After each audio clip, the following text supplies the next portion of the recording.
We would like to start by acknowledging the Wurundjeri people, the traditional owners of the land on which we are gathered, and pay respects to their elders, both past and present.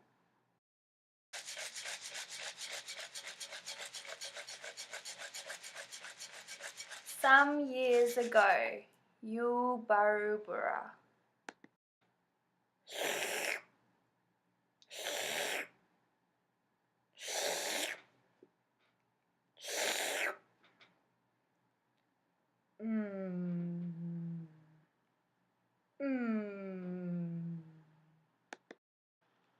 I'm Kookaburra. I run things around these parts. My laugh can be heard by all the animals in the land. There's nothing I love more than preening myself down by the billabong on a hot summer's day. Tiddalik, the little slime ball, has dried out all the water holes around here, and believe me, I do have something to say about that. We're Kangaroo and Wombat, the bestest buds in the bush. We love to hop and waddle through the creeks around these parts, splashing about and causing a ruckus. That selfish frog has ruined all of our fun. Hi, my name's Frilly, and after a long day of basking in the sun, I like to wet my tongue under the moonlight by the billabong. If only Tiddalik could have considered the rest of us and not drank every last drop around these parts.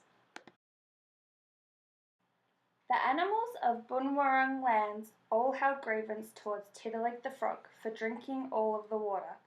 He had slurped up all the streams and dried up all the dams. He had bounced down and emptied the billabong and ravished all of the rivers. How could he be so selfish? These Australian summer days are long and hot. The desert is an unforgiving place without the sweet relief of cool, fresh water, which is especially sweet around these parts of the bushland. Fortunately, Kookaburra had an idea. I know. I will tell a story. No one can help but listen to my sweet voice when I have a tale to tell. I will tell a funny story to make that frog laugh, and all the water will be freed from his belly.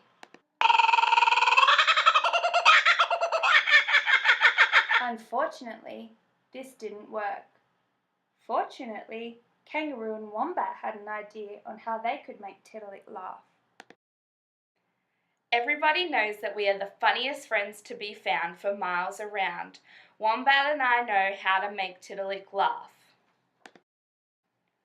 So, Kangaroo and Wombat danced a delightful dance. They twisted and twirled and tripped over each other more than once. Unfortunately, it didn't make Tiddalik laugh. Fortunately, Frilly the frilled-necked lizard had an idea. I know a song that's sure to put a smile on that silly frog's face. There's no way he will be able to hold all that water any longer. Unfortunately, Tiddalik still didn't laugh. The animals were getting frustrated. They had told stories, danced, and sang songs. They had all worn themselves out and still had no water to drink. However would they free the precious water from Tiddalik's tummy?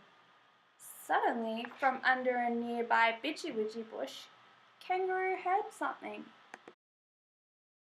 Who's that over there by the bidgy-widgy bush? It was Eel.